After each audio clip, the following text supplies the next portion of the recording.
This is the Gen X Taste Podcast. I'm Christy Myers. And I'm Lynn Chen, and welcome to our seasonal show about nostalgia and novelty, an exploration of embracing the evolution. Today's format is a little bit different, as we're going to explain more in a minute, but first let us do a little catch up. Christy, how have you been since we last spoke in January? In January. And we're almost out of the winter. I mean, it's California, so it's just basically a little bit of rain is our winter, a little bit colder. But I'm good. We're gearing up for spring break. We are going to go east and south.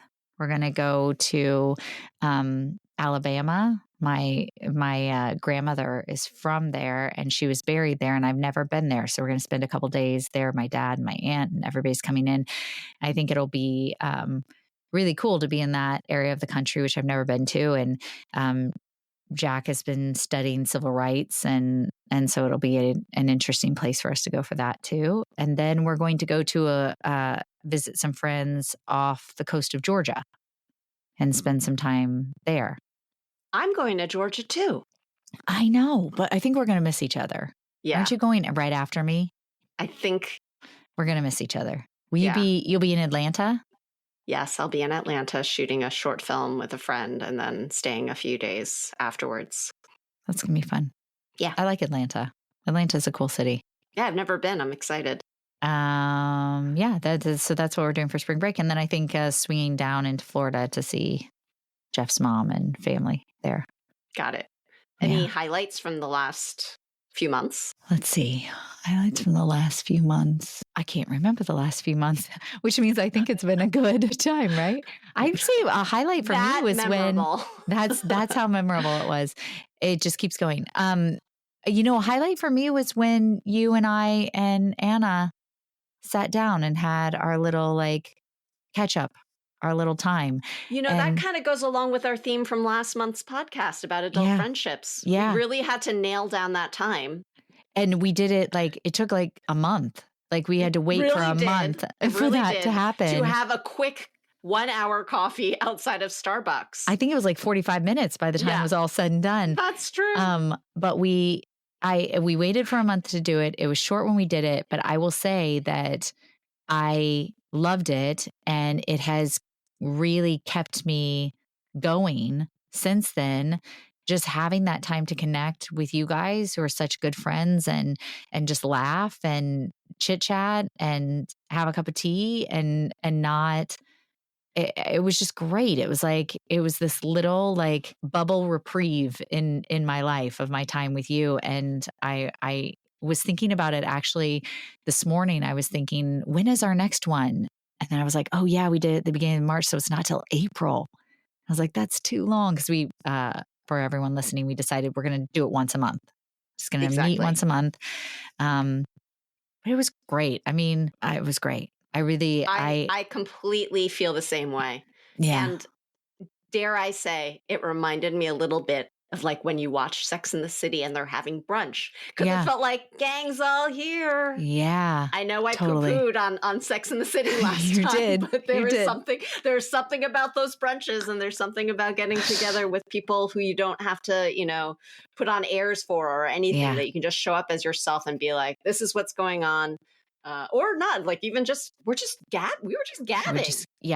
Just gab. And then gabbing. we were like, we gotta go.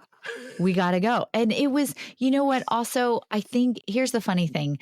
I feel like sometimes my perspective is skewed. With Sex and the City, I was like, oh, they meet every week. Or they meet every, they're always together. We don't know that. It's a TV show. It could, a month, 2 months could have spanned between these meetings. And I think sometimes we think, oh, well, if we can't make it so regular, it can't be every week, then it's not really worth doing, or it's not really that big of a deal. But it was a big deal to sit down with the two of you. And it was definitely a highlight, and I've definitely thought about it. And I left feeling just refreshed. I left feeling more like myself. Yeah. I left with a toothpick that you. Oh, yes. I bought it. I gave you these little link for an Amazon, what are these? These are metal toothpicks. They're called reusable toothpicks. But I do have to say, okay, so this is yours like this too? Oh, mine doesn't have a different end. Yours has two ends. Yours is So a hook and a what? What is I that? don't know what this is. So, okay, for everyone who can't Like- see this, it's like we should post this because this is excellent. I don't know if our listeners are having this, but as Lynn and I have gotten older, we have realized that anytime we eat, we get stuff stuck in our teeth. And so Lynn showed me her solve for this, which is a reusable metal toothpick. And you get them on Amazon and they have like a little chain on them at the top so you can like hang them to your keys or whatever. And I unscrewed. So they come in a pack of 2. So I was like, oh, this is perfect because Jeff can have one too because he's having that problem as well. And I unscrewed his and the top part came off with a keychain and it shows the metal toothpick. And then I unscrewed mine and the bottom part came off. I did not realize it was a 2-parter thing. And it's this weird, it looks like a little sander. Yeah, like to it's like- polish your tooth, maybe. That's what Jeff said, but I can't. This would take the enamel off. Like, yeah, what? don't use that.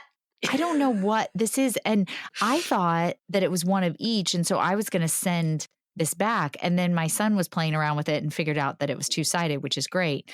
But I don't. Now I'm scared of this other side. I don't know what. Yeah, don't use that other side. Maybe you can also file your nails. I think it's supposed to be to like polish your tooth, but don't do that. Don't. We're not dentists. We're not dentists. It's like a sander. don't use that. I mean, I guess if you like get a crown and you need to sand off the top or something, I don't know. Yeah. But don't use it. Just use the toothpick part. Okay.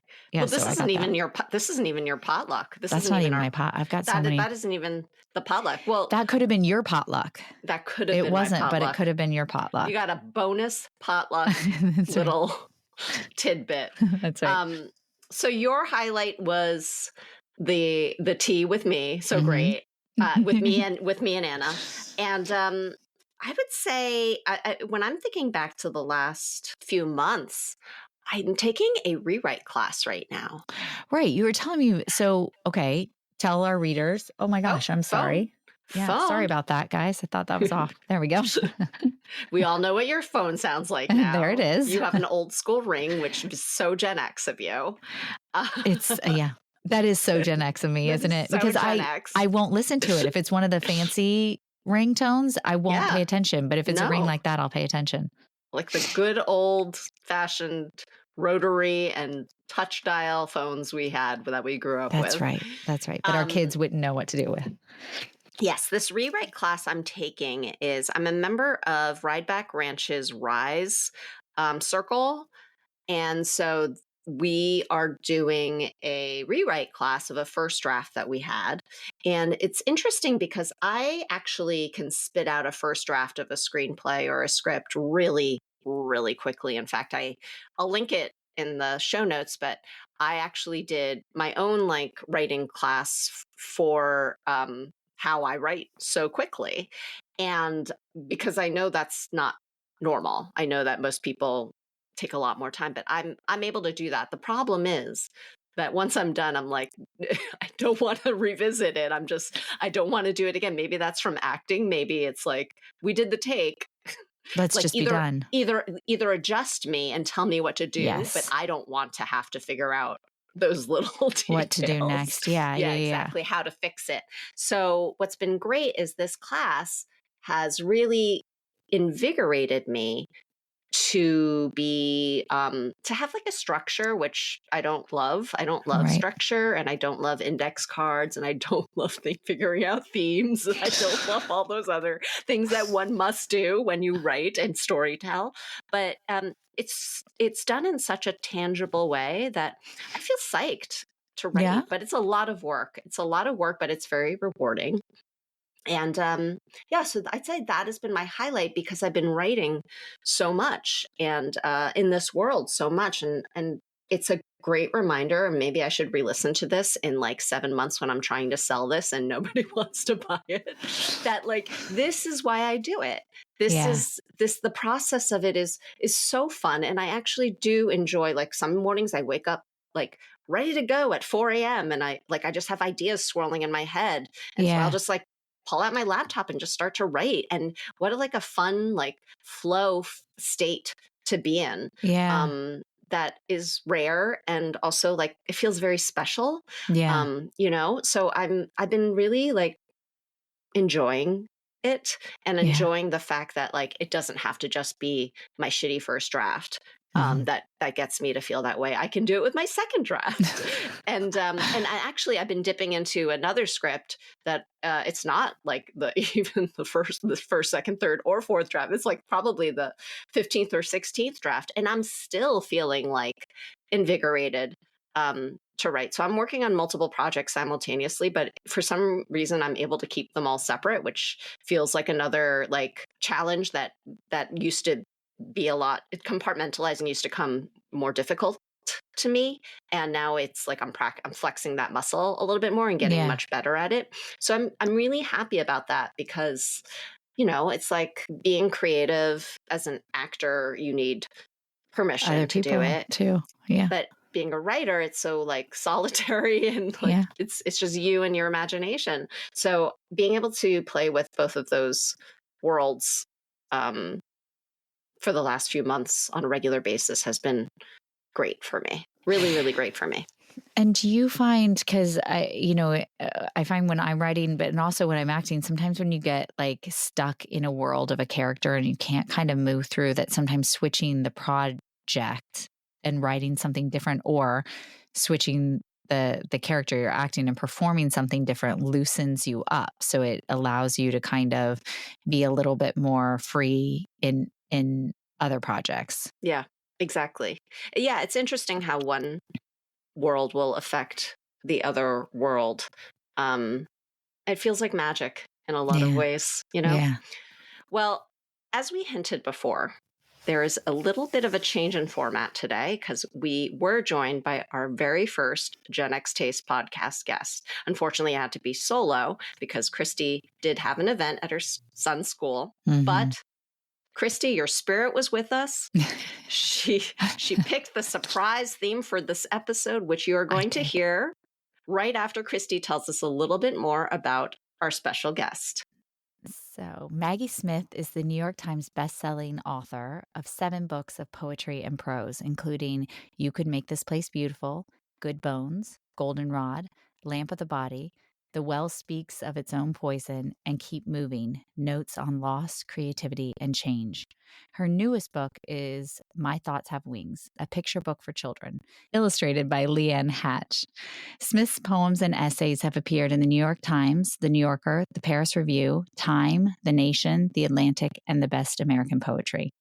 So I'll be back after the interview with my thoughts and my own shares, but for now, let's all sit back and enjoy Lynn's chat with Maggie Smith. So Maggie, thank you for being here with me. And Christy is sorry that she can't be with us, because she was really looking forward to talking to you and meeting you also. So we loved your book. Her kids loved your book. And we just, I don't think her kids have read your memoir and your poetry, but I am also. I hope not. Yeah. Not that I'm here to espouse parenting advice, but I feel like maybe that's not great. Do you want to learn about divorce, kids? Maybe some red flags to look for so you do things differently in your own adulthood, guys. Maybe not. Yeah. Yeah, perhaps not. Perhaps not. It's good to see you. It is good to see you too. And can you talk a little bit more about your book and like why you decided to do a children's book? Yeah, it's funny. I mean, my kids are now 15 and 11. And this is my first children's book. So it seems like maybe I should have been doing this when they were the ages of reading picture books. But no, I mean, I started out really writing for adults, and I've been doing that for 20 some years. And then a few years ago, it was sort of peak pandemic lockdown, which was really stressful for all of us. But so my kids had the concerns of every other child in the world, which is like, we can't see our friends, we can't hug our grandparents, we can't go to school. Why is mom bleaching the mail? All of that. Like, all of those. Remember when we thought that was a smart thing to do? Why is mom Cloroxing the Amazon boxes? all of those completely normal things to go through as a child. And that all of that isolation and fear and like we were scared without knowing how to protect ourselves or them, and then try to add like a child's consciousness into all of that confusion. It was not great. And then at the same time that was all happening globally in our house, we had our own stuff. And of course, everyone does, because when there's a global pandemic, your regular personal problems don't just get put on hold until the global problems are ready to be set aside so that you can return to your regular personal problems. So at the same time, as lockdown that year, my kids were going through like divorce and custody stuff. And then their dad that year moved like 500 miles away. And so they had the regular terrible, and then they had the sort of like upgraded personal terrible happening. And my son at the time was, I don't know, first, second grade, and just really had a hard time at night. And I think, I mean, I don't know about you, but that's so me. I can be really productive during the day, even when things are hard, because the emails don't stop and the deadlines don't stop and the phone calls don't stop and the Zooms don't stop. But when I lie down at night, it's like that quiet space where all the other stuff you've been pushing to the margins can flood in and keep you awake. Totally. And and like kids are like that too. So we would have these really just generally bad tuck-ins where I would go in and be like, okay, good night, buddy. And he would be like, I'm trying to think good thoughts, but the bad thoughts are pushing them out of the way. And I was like, oh man, I feel you on that, my man. Yeah. Wow. I feel you. And so we began this bedtime ritual that is really the sort of, quote unquote plot of this picture book, My Thoughts Have Wings. And it was this ritual of like, first of all, I hear your worries and concerns and the things that are making you sad, and I validate them, because nobody ever felt better or stopped worrying by being told it's not a big deal and you shouldn't be thinking about that stuff. Like it's gaslighty and strange. And I don't think we should do it to adults or children. So being like, yeah, you're carrying a lot of heavy stuff right now. And I wish I could take all of that away and like hit the reset button and make all of this different, but I can't. And there's all this really wonderful stuff too. Like that's not gone. Some of it's on hold, right? Because it was peak pandemic. So some of it is on hold, but a lot of it is stuff that we still have. So like, let's not discount all of the stuff that you're not happy about, but let's just like slightly turn our attention a little over in this direction and think about all of the good things we have to look forward to. And like, let's just think about some happy memories and try to turn ourselves toward good thoughts in order to kind of set the stage for a calmer bedtime experience. And it worked. We had these like lovely connecting bedtimes where we laugh about, memories that we had, and we talked about things that we were going to do once we could get out into the world and do them again. And I realized it was a strategy, not just for him to use at other times of day, but for me to Totally. use. When I was reading the book, I was like taking notes. Yeah, like how to do this evening ritual. Right. And it's honestly, it's like something you can do anytime, because what I'm realizing, it's not a kid thing. It's not an adult thing. I think it's a human thing. The voice in our head that says what's going wrong or could go wrong is a loud voice. And the voice in our head that says like, yeah, but listen, like think of all these things you have to be grateful for, and look at all the things that are going right in your life, and think about all these people who love you. It's like a whisper. I don't know what that is, but the good stuff always gets shouted down by that loud voice that says like, yeah, but. And so like, I really wanted him to have a strategy he could use, not just at bedtime, but also when he wasn't with me. Like whenever during the day he got that feeling that like, ugh, it's a pileup of bad. And we all feel that way sometimes, and usually for very valid reasons. He could turn to himself and say, yes, and all of those things are real and true. And that's hard. And all of these other great things are real and true too. And so, yeah, so I thought maybe this is a resource that we could put in book form for other families who might also be dealing with stressful tuck-ins and hard bedtimes and, overactive worrying minds. And maybe this is something that they might get some use out of too. And so that's where the inspiration came from. What draft were you on when you finally let your kids read it? Well, I think I told Rhett pretty early on. I was like, I think I'm gonna make this a book. And he was like, cool. And so I didn't actually show him or Violet, I didn't show them the manuscript. I waited until the first rough illustrations came in from the illustrator. And so I sat, I brought Vi into my office and sat in this chair and put Rhett in my lap and brought the PDF up. And it was just pencil sketches at that time with typed up words over the top. It wasn't designed, but that they could see what I had written and then could see Leanne Hatch's beautiful sort of like renditions of what his thoughts were. Like, what a cool thing to be a kid and be like an actual artist just drew my happy thoughts and worries. Because if I had done it, it would have been like stick people in Sharpie on a pizza box. Like, it would have had no artistic qualities at all. And so I think that was the first time they really saw the whole thing, because I knew if they just looked at the manuscript, it wouldn't mean as much. But seeing it with the art, even just in rough form, would make it make sense to the two of them. And so ever since then, Rhett has called it our book. He's like, it's our book. And it is. I know. Does he sign books with you? He has offered. He's like, do you want me to sign that? I'm like, honestly, people would love that if they got a signed copy. And then there was like a little Rhett with like a heart or a soccer ball or something. Totally. Yes. That would be, maybe I'll auction that off for a good cause at some point. But yeah, he calls it our book because it's my words, but also they're his words. I mean, the spreads in this book that are the child's happy memories and the spreads in this book that are the child's worries, they're his. I mean, this is really ripped directly from our lives here.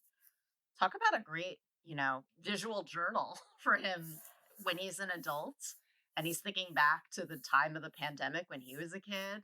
And just having that, how people are like, I didn't keep my journal. I don't want to look at it. But he has this beautifully rendered. I know. Artistic, hardcover capsule. I know. I was cleaning out. I've got this little dresser in our entryway. This little pink kids dresser. And it's where we keep our hats, scarves, mittens, all the stuff you need when you live in Ohio because winter lasts forever. And I was cleaning out his hat, scarves, mittens drawer, and I found all these tiny, first grade fabric masks, back before we knew that you needed an N95. Yeah. So he was wearing these that I'd ordered on Etsy, and I ordered him ones I thought he would wear. So I ordered him Star Wars print and different little fabric masks that now we know did really next to nothing, except for, muffle his voice in his classroom.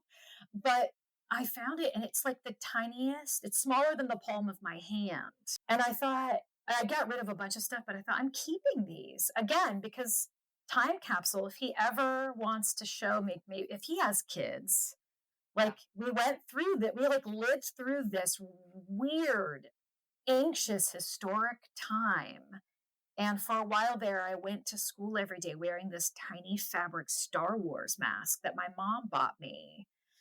Because she was desperate to keep us safe. Yeah. Wow. Well, thank you for everything because I just feel like your words, whenever I sit and really ingest them, I feel heard and I feel, this is nothing new to you. You're a poet. This is what you do. You take words and you imbue them with feeling in a form that to me, I just don't know how you do it. I'm sure people would say that about me with acting or with music or with other forms of art, Yes. but like, Yeah. to me, like, because I've sat and tried to write poetry, I'm just like, you are a magician. So thank you for sharing your magic craft with the world. That's so and I doing feel it that so you're right, though. vulnerably. I feel the same way. I mean, I feel the same way about you. I feel the same way about Leanne, who illustrated this book. I mean, I think we all kind of feel like whatever the thing is that we don't quite do to the level that we would like to do it or have never even attempted, Yeah.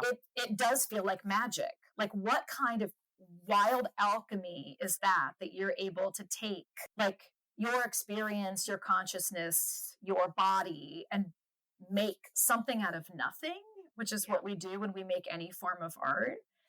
It does sort of feel like magic. And I don't know about you, but it still feels like that to me when I make things. Like, sometimes I make something and I'm like, where did that come from exactly? It's the most vulnerable part of you. And this going back to like what you were just saying about having the voices in your head, it's allowing the voice that isn't the cheerleader to be much louder than the naysayer. And that takes, I don't know what it is other than magic that allows that to come through stronger in certain people than others, because there are just so many talented people in the world who, as you said, like, don't even attempt, don't even take the step forward. So I almost feel like it's an act of bravery, it's an act of courage to allow people to not only see you, but then there's the other part of it, which is when it's out in the world, to allow people to applaud you, which is harder than it sounds. And then the obvious, very obvious, like the rejection, the feeling like you're invisible, and also the naysayers, which are the voice in your head that you thought were fake, that are actually very real. They're real, and they're on Goodreads and on IMDb, and no, it's like, true. Wait a second, they are actually real. Like, how did you? To me. How did I make that voice in my head into a 3D human being that's in the world commenting on my work? Well, this is part of why I'm so happy that you're here, because I get to ask you these kinds of questions. And I lured you here under the guise of us both being Gen X and this being the Gen X Taste podcast. And since, you know, we are from this generation, which straddled this line of internet, like, do you remember where you were when you first pulled up Ask Jeeves, or what was it, Alta Vista?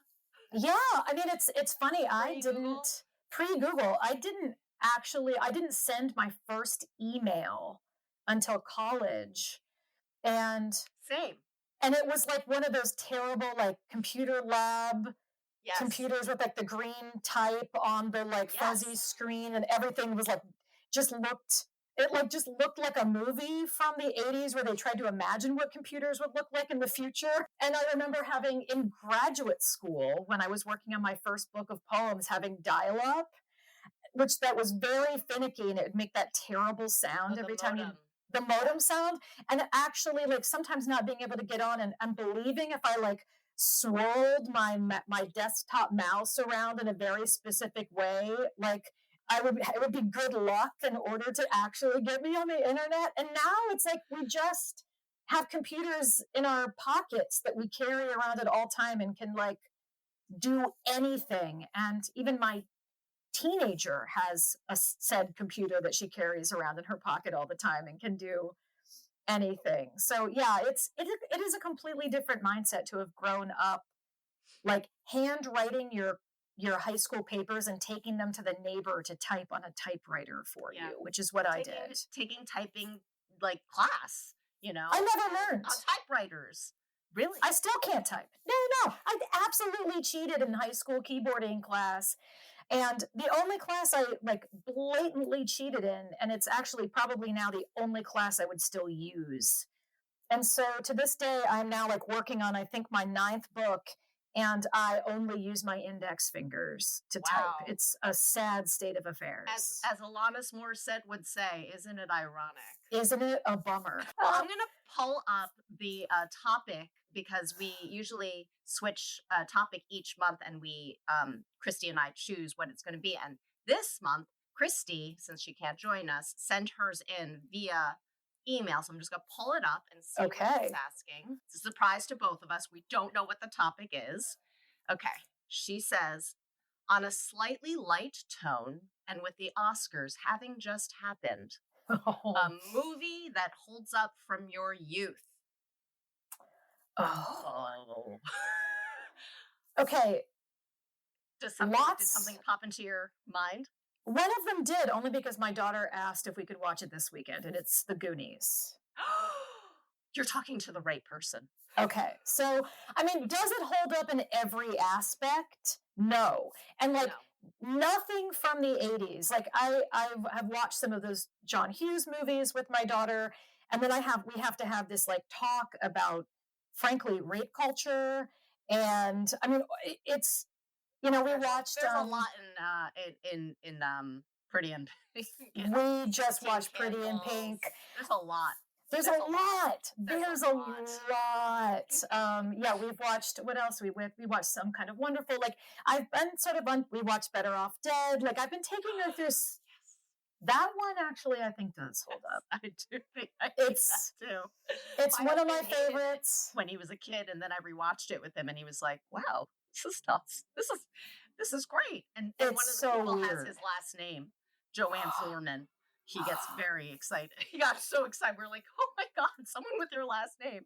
It's such a weird movie. I mean, I think that's so much what I like about those old, the 80s movies I grew up with. There's so much bizarre stuff in there, and they're so quotable.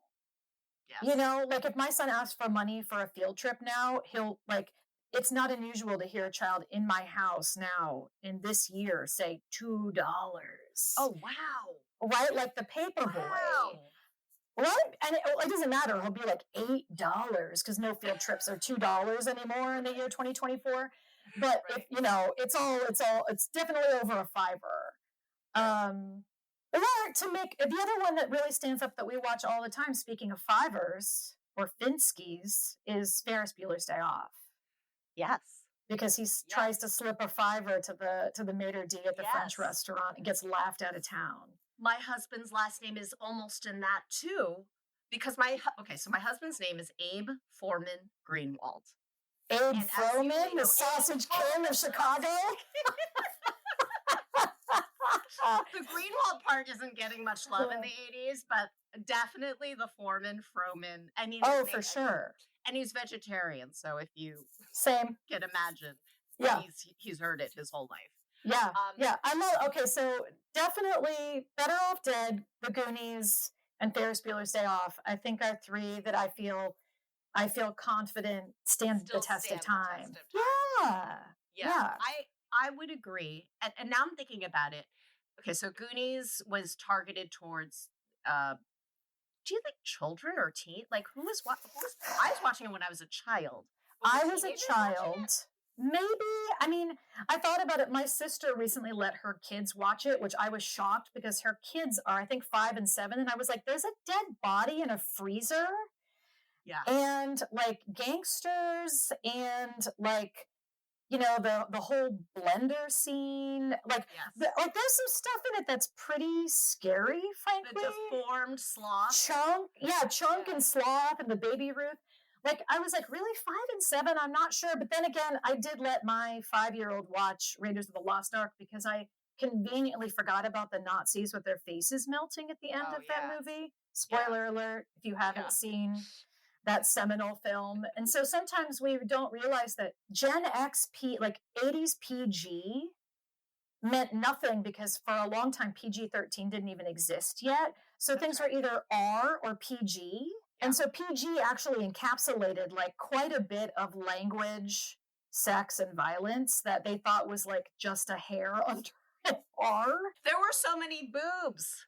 Just like hanging out a lot of boobs. Just so much gratuitous nudity. Yeah, a lot of boobs, a lot of language, a lot of questionable, just like icky stuff that now it's pretty interesting to watch movies with my kids and they're like, ooh, like that's really racist, or ooh, that like that's all like really like that's not kosher. Like we cannot get away with that stuff anymore. And I'm like, no, these movies could not be made in the same way in the 21st century. That. I wish that people understood microaggressions or just blatant racism back in the day when I was growing up. I felt nuts. I felt like nuts being like saying like, oh, that's racist. The long dog character. Oh, around me saying like, no, it's funny. I have not let her watch that one, in part because of the. I'm like, honestly, between that and the sort of like rapiness of the blonde girl getting her hair cut and then being sent home. Yeah. With the other character, like there's some stuff in that movie. I'm like we're gonna have some conversations around it. Like I'd almost rather them just watch The Shining, because and she's seen The Shining, and I was more comfortable with her seeing The Shining than 16 Candles, because I'm like, well, The Shining is scary, but it's straightforward. Like we know who the bad guys are. Exactly. Exactly. Yeah. Who is the hero? Is the hero Anthony Michael Hall scoring those panties and holding them up for everyone to see? Yeah, he's not, because it's also very directly implied at the end of that night that he had slept with the incapacitated popular girl, which is rape. I'm sorry if she was passed out. Yeah. So these are all like teaching moments, as we say. Very, very teachable moments.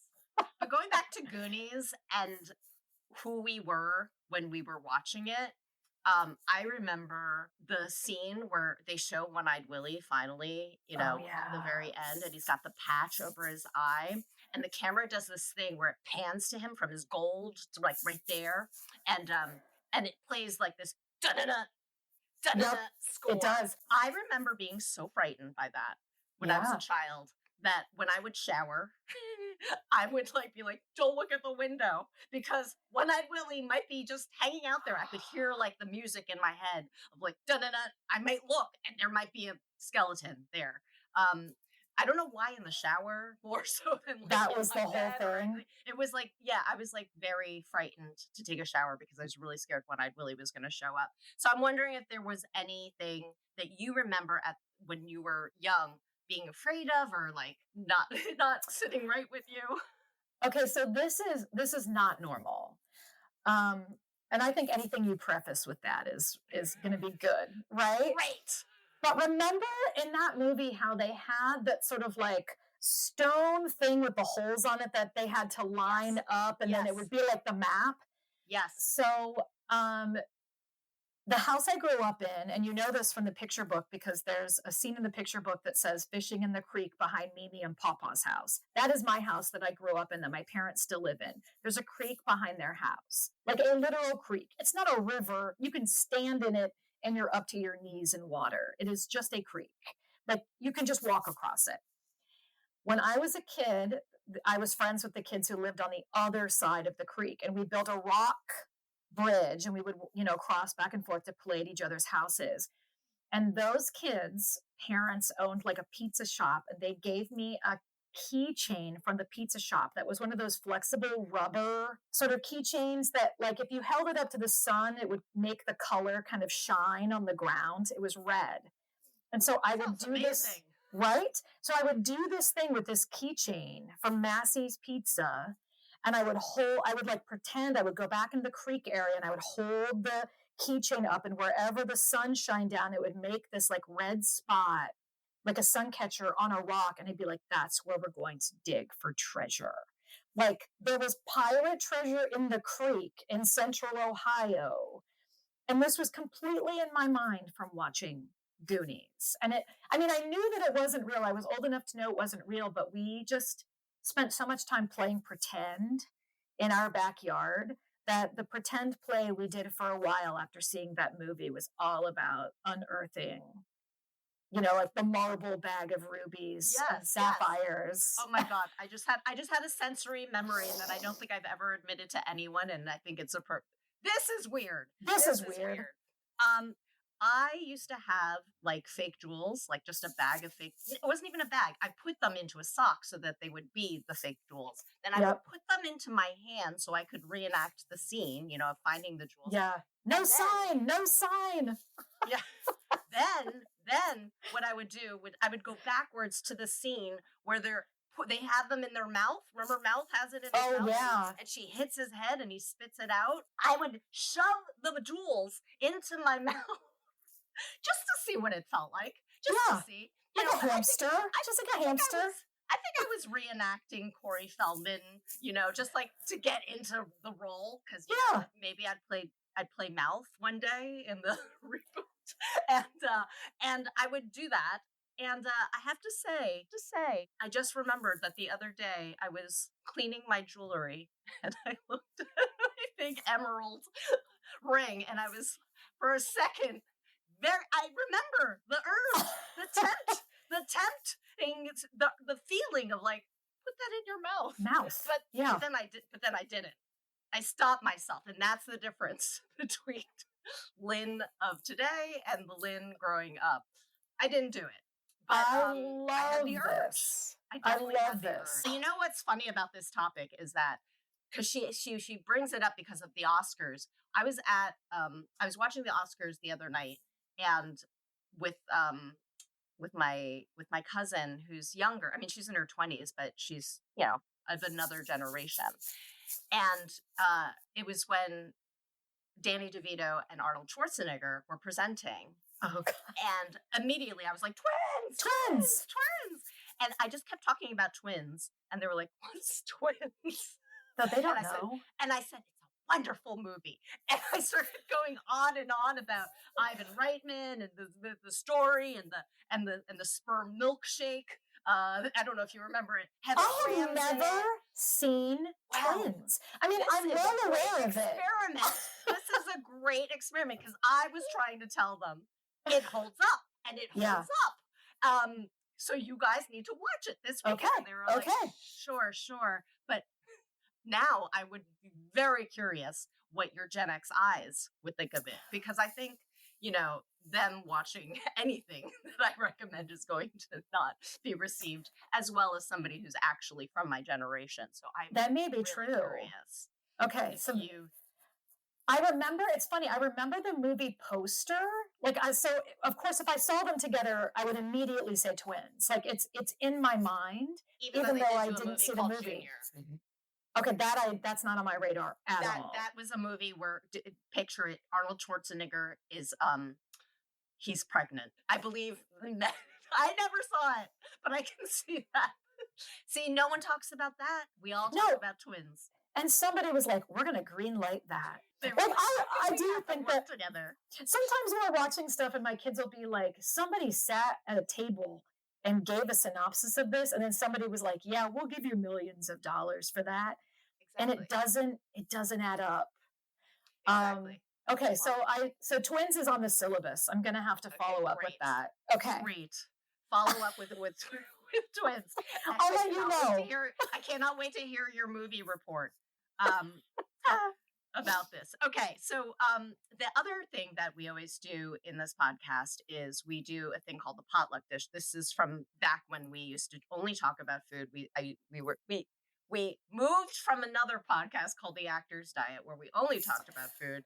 And now we're Gen XT. So this can encompass anything food related. It can be, but it can also be beauty, fashion, home, mental health. This is like a show and tell. So this is something that you have been loving and you feel like you need to tell people. And maybe choose something that's like not as simple as like a book or or something that requires a little more not discussion, but like explanation. So this is your opportunity to really share what that might be.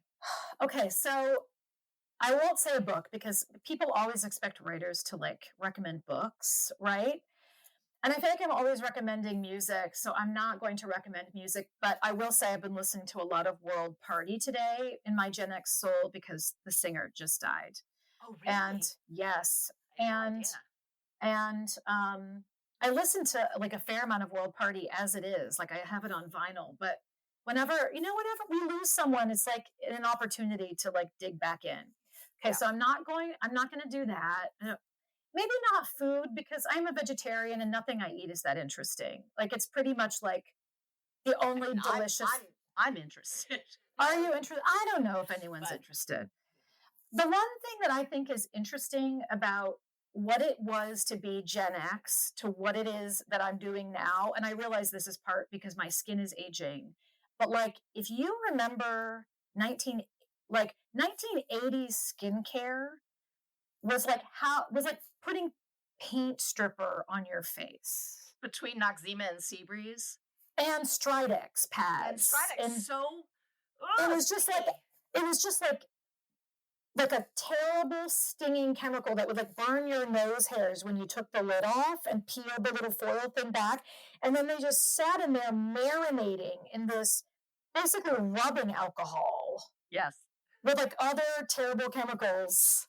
I'm clearly not going to get any kind of Stridex sponsorship offers after this.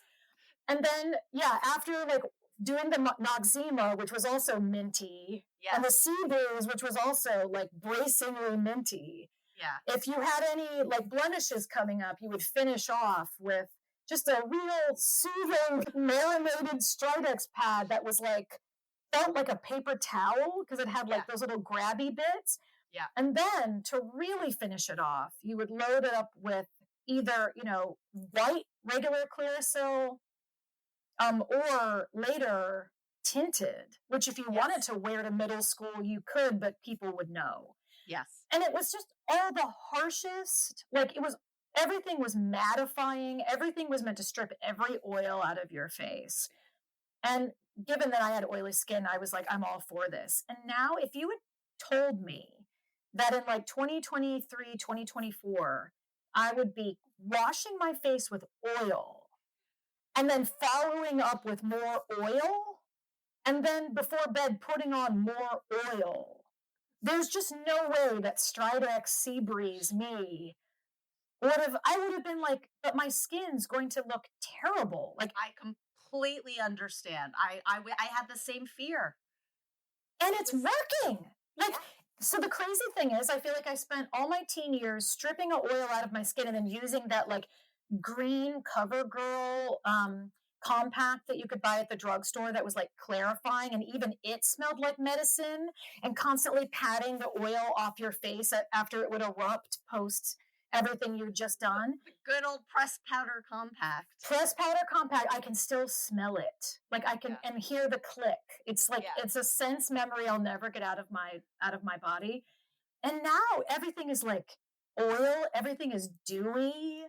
You're not supposed to look like a China doll. Like, like with chalky kind of skin, you're supposed to look like maybe you just took a long walk. Yeah. You're allowed to look a little shiny. You're allowed to look glistening, like succulent, glow. Dewy. The whole thing is, I was so dewy when I was 14. I was like the dewiest. And I fought the dewiness so hard. And now my skin is like drying out and I have the kind of skin I wanted when I was 14, but I'm loading it up with oil to like plump it up. Tell me more about this oil. Give me specifics. What are you using? Okay, what do I use? What is the cleanser I use is I think it's Dr. Elsa Youngman. It's JUNGMAN. And it's just like a couple pumps of that, wipe it on my face, let it sit for a minute, and then I just take like a reusable cotton pad. It's reminiscent in shape and size of a Stridex pad, but it's very satisfying to see all the stuff. Very satisfying. And I've been, instead of doing the like disposable cotton rounds that you buy in the tube, I've been buying the ones you just wash in a little like mesh lingerie bag in the washing machine. And I feel a little bit better about that.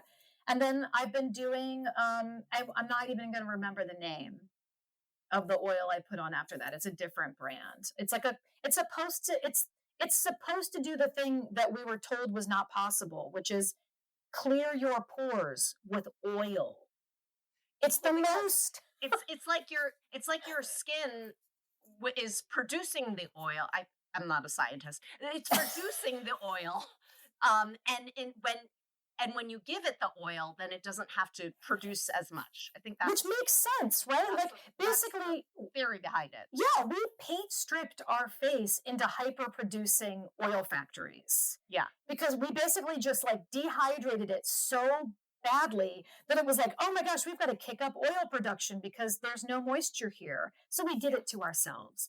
And now it totally makes sense that the idea is like, if you put sort of healthy oils on your face, then it won't feel the need to kick into production a ton more. And somehow it keeps it all balanced. I also do think that I just have drier skin because I'm 47 years old and my skin at 14 is not the same as it is now. Yeah, skin definitely changes. It is shocking to me how much calmer my skin is at 47, dumping oil on it 3 times a day. And like using sunblock and all the stuff that I could never have used without a major eruption when I was a teenager. So I just keep telling my daughter, just wait. Everything is going to just balance out. Just wait. It's going to be fine. Yeah. Yeah. I mean, they're so lucky, are the youths of today. Oh my gosh. They know about sunscreen. Had I known about sunscreen, I feel like things would be very different today. Burnt and peeled so many times as a child. Also, I think now that we're back into like a healthy, natural eyebrow land, you know, and then, I mean, and I do blame Drew Barrymore for this, and she didn't know, like it wasn't her fault, but like when she plucked her 90s eyebrows into a perfect 1920s pencil line, I did that too, and they never fully recovered from that. Like, they're better now, but like, you can't do that over and over and over again and expect them just to bounce back into like beautiful, bushy eyebrows that are suddenly popular again. Like, I looked like Brooke Shields when I was 10 in my little eyebrows, and then I was like, but it was not cool. Like, yeah. I know now the caterpillar eyes are very, very in. And if it ever goes out again, if like people start plucking, I hope they do the thing. Because I know my friend played Anna May Wong in Hollywood, which was a Netflix series and Ryan Murphy's series. And so it's that era, old Hollywood. And I believe because our friend did her makeup, I believe what they did was like they just foundationed over it. You can, yes. Yeah, and it looked just as good. Yep. Just as good. No one has to pluck. No one has to. Yeah. Or you just grow your bangs. Like do what I do. Just grow your bangs. It's like you don't need Botox if you grow your bangs. Yeah. No one cares what's going on with your eyebrows if you grow your bangs. Like it's like my little, like it's my midlife security blanket. The big heavy blunt bang. You look so good with bangs. That's so nice. Don't do well with bangs. No. I know because I cut them once on a whim while I was in a makeup chair for a movie, because what happened was I was playing the sister to the lead and I looked at her photo on the thing and I was like, people are going to confuse us, you know, because we look very similar. And I was like, I just turned to the hair person. I said, cut some bangs. And I was like, for my art, you know, for my art. Sacrifice. Like, okay. So they cut bangs and they did not look good. And I came home that day and my husband was like, what have you done? Why did you do that? And I was like, for my art. For my art. For my art. Which, by the way, like, I don't think anyone like watching would have confused us. No, because, probably not. The acting was like the fact that I was playing an uptight person and it's a movie's called The People I Slept With. So she is a woman who sleeps with a lot of people, gets pregnant. She tries to figure out who the baby daddy is. We are not alike at all in the movie whatsoever. By the way, now that I just said that plot out loud, I'm like, is this a John Hughes movie? like, what am I promoting here? Anyway, bangs. They were They were a bad idea for me, but a great idea for everyone else. I Well, think will for tell most people, they work, but yeah, maybe I'm wrong about that. Yeah, I could be wrong. My potluck that I'm bringing is this. I guess it's a hack, a little trick that I recently learned, and I'm looking at the both of us. Yeah, I know people are listening to this, but Maggie and I are looking at one another on video. She is wearing not AirPods. What are they called? Earbuds. No, earpod. What are these called? Headphones. Headphones, but like the kind that go in your ear, but they're wired. Yes. Yes, wired headphones. She's wearing wired headphones, and I am wearing a set of like big cans on my ear. Both have wires. However, my hack is for headphones that don't have wires. So I don't know if you own a pair of AirPods or other things. Yes, she does. Great. Well, this is my hack. Sometimes when I have them in, because I have the AirPods that are noise canceling. Yeah. And then I can't hear anything, So I decided I was going to just wear one at a time so that I could hear what was happening around me, because my husband's always talking to me and I'm like, and you're like, can't hear you. Sorry, we're not going to communicate because I'm in a world. I'm in a world. Sorry. And I don't want to pause. So, or when I'm outside. More important is my safety when I'm outside. So I started just wearing one, and that's not even the hack. The real hack is that when you do this, the battery is extended in the sense that you can just switch to the left one when the right one runs out. So the charging situation is a lot better. That's the real hack, because yeah, you're saving your life. You can listen to your spouse, but the real hack is that you don't have to recharge it as much. So this comes in very handy for when you're traveling, when you really don't have time to, because like my AirPods are always in, and I always want to like have one ear open to be able to hear what's happening in the world. But in order to do that, you need a strong battery. So that's my hack. A little, and I'm gonna assume I only have AirPods. I'm gonna assume this works for any wireless. Oh, probably. Right? My hack related to AirPods is I have two sets so that there's always one charging and then one I'm using, because as an introvert, my hack is I have them in a lot, but like a lot of times they're not on. Yes. Don't talk to me because but I can hear you, and actually there's nothing happening in these. Shit. That doesn't work if you only have one in, then they can. No, they know you can hear them. So like either you need to have long hair that you have covering the ear that you don't, and then you just kind of tuck your hair behind. You just do a little tuck. And then you just point to the ear with the AirPod in, and then nobody knows you don't have one over here and you can hear them. Because that's the one thing. It's like if I'm traveling, if I'm in an airport, if I'm someplace and I don't necessarily want to have like chit chat, it's so helpful to have the big can. I have those too. Like I really love the big, because those just say even from a distance, don't talk to me because I'm not here to talk right now. Yeah, that is helpful. That is very, very helpful. Well, this is good to know. Maggie, this has been so delightful. Thank you for taking the time this morning to talk with me. Is there anything else you want to talk about or discuss or promote, or where can people find you? All of that. Goodness, no. Oh, they can find me. They can find me on the internet, where I spend too much time. Like we just spend too much time there. This is where we meet people and see people and spend time with our friends. So I'm Maggie Smith Poet pretty much everywhere, which helps people find me and not the Dame. Because it can get a little confusing. If you just are looking for Maggie Smith, I might be hard to find, because I do share a name with a very incredible other human being in the world. But Maggie Smith Poet is an easy way to find me. And if you Google that, you'll be able to get to my social media or my website or my Substack or anything. Okay, terrific. Well, thank you so much. And I know Christy's going to be bummed, but we are going to just keep talking about you after this conversation is done. So if you're listening, stay tuned for that. Christy. Thank you Yes. for that very thoughtful topic. Very, very appropriate for the Oscars, which were recently. What is your favorite childhood movie that still holds up? You know, what's funny is this is a good question for me because I have a hard time with this question. And then I was listening to the interview and I had so many thoughts. If I had been there, I was like, wanted to join in so much.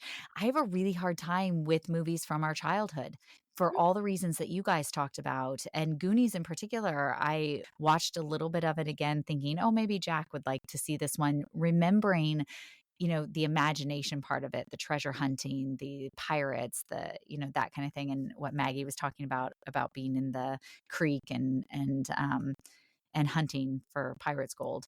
So I was remembering that part of it. But then when I watched the little bit of it, like the racism, the body shaming, I was just like, I can't show this to them because I can't. My kids are 11 and 7 now, so we're not ready to have.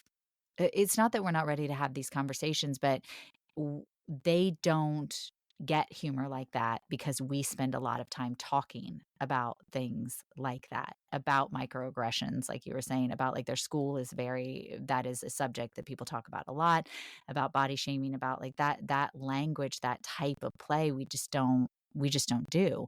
And so for them watching something like that, they would not understand. They would just find the whole thing offensive. Like, why would they be saying that to their friends? Why would they be, if this is their friend, why would they be acting that way? So we ultimately didn't show it to them. And I felt the same way even about like Ghostbusters. Like thinking about Ghostbusters was another one we wanted to show them, but everyone smokes constantly in that movie. And there's like, the part where Sigourney Weaver is kind of possessed almost sexually by this demon and becomes this very like sexual kind of being. And I was like, I don't know how to like, I don't know that this is something that's explainable at this point. So we ultimately haven't shown that one either. And I'm so let down by the 80s movies in that way.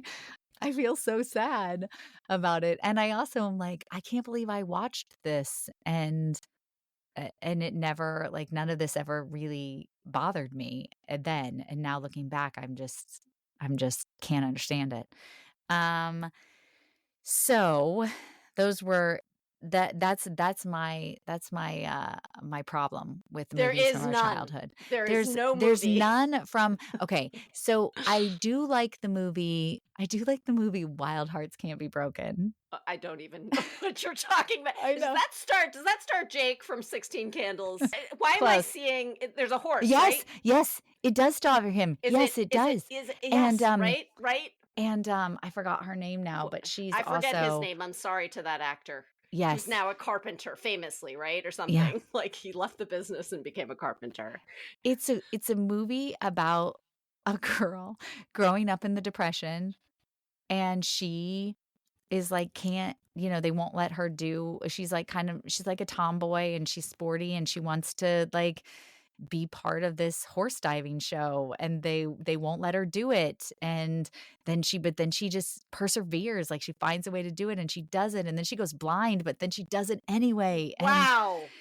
I think, I don't know, because I haven't watched it in a while, but maybe it holds up. That's my hope for, and I was very into that one. So there you go. Should we watch this together? We have to watch this to see if it holds up. And you know what's funny is I only have it in cassette, like in VHS. What? In VHS, I have it in VHS. No. We're not watching it. How would we watch that? I know. VHS? Here's the problem.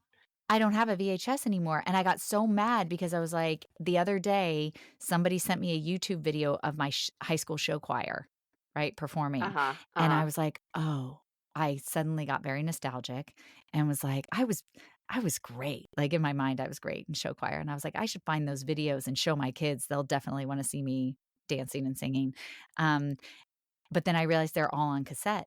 And I asked Jeff, where's our cassette? On VHS. And I was like, where's our VHS player? And he was like, oh, we don't have one anymore. And I was like, how am I going to watch my videotapes of myself. There are services for I this. need We to do live in that. LA. Don't worry. But I don't think I you'll be can able to do it.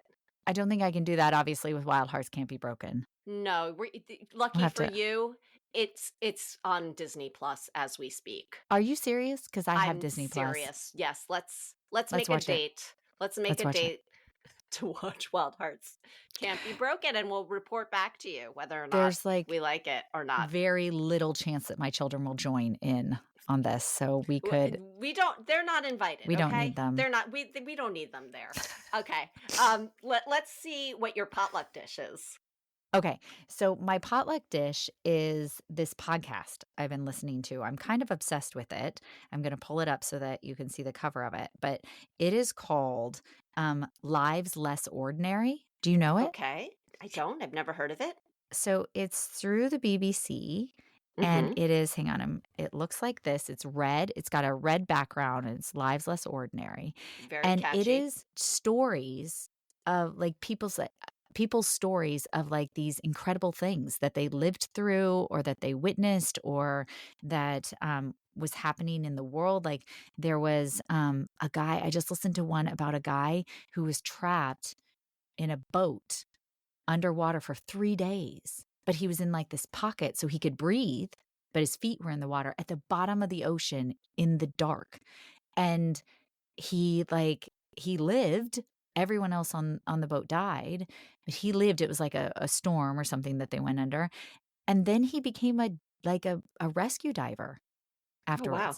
Like these are inspiring stories. Yeah, some of them are inspiring. Some of them are kind of like some of them are kind of hard to listen to, you know what I mean? But they are inspiring in the way that that people have lived through these and gone on, you know, in their lives. And it's I find it really fascinating. Sometimes I get stuck in my own like routine and existence of like what I do in the day and the school and meetings and auditions and, you know, clients and things like that.